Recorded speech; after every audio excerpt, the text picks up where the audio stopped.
MS Excel 2016 আজকের এই অধ্যায়ে আপনারা শিখবেন হোম ট্যাবের মধ্যে এডিটিং ব্লকের অন্তর্গত ফাইন্ড এবং রিপ্লেস অপশনের ব্যবহার করা। এই ফাইলের মধ্যে পার্টিকুলার কোনো একটি নাম যদি আপনারা সার্চ করতে চান, তবে হোম মেনুর মধ্যে এডিটিং ব্লকে গিয়ে ফাইন্ড অ্যান্ড সিলেক্ট অপশনে ক্লিক করতে হবে। এইখানে ফাইন্ড অপশনে ক্লিক করলে একটা ফাইন্ড অ্যান্ড রিপ্লেস নামের ডায়লগ বক্স দেখা যাবে। এই ডায়লগ বক্স এর যে টেক্সট বা ভ্যালু আপনি দেখতে চান তা টাইপ করুন। যেমন ধরে নিন আমি একটা নাম দেখতে চাই, ধরুন প্রভু নামটি আপনি দেখতে চান, তবে ফাইন্ড হোয়াটে প্রভু টাইপ করুন এবং ফাইন্ড নেক্সট এ ক্লিক করলে প্রভু নামটি সিলেক্ট হয়ে যাবে।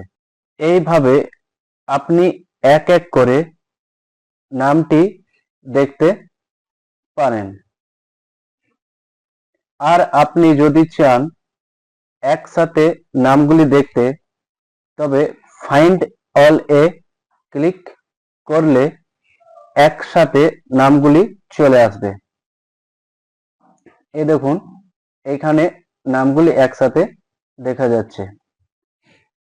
এখান থেকে ক্লোজ করে নেব।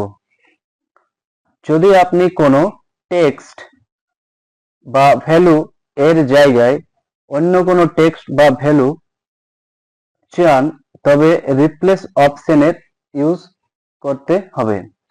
তার জন্য আপনাকে হোম ট্যাবে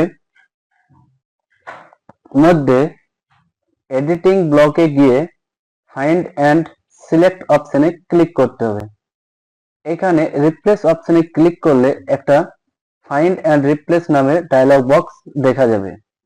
এখানে আপনি যে টেক্সটের পরিবর্তে অন্য টেক্সট লিখতে চান, সেটা রিপ্লেস উইথে টাইপ করতে হবে। যেমন আপনি প্রভু নামের পরিবর্তে অতনু চাইছেন, তাহলে আপনাকে ফাইন্ড হোয়াটে টাইপ করতে হবে প্রভু,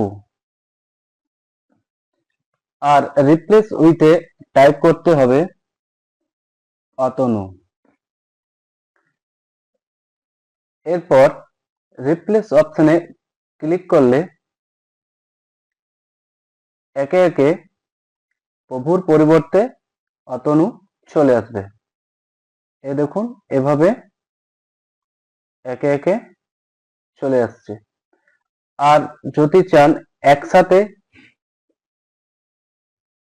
সব রিপ্লেস করতে, তবে রিপ্লেস অলে ক্লিক করতে হবে।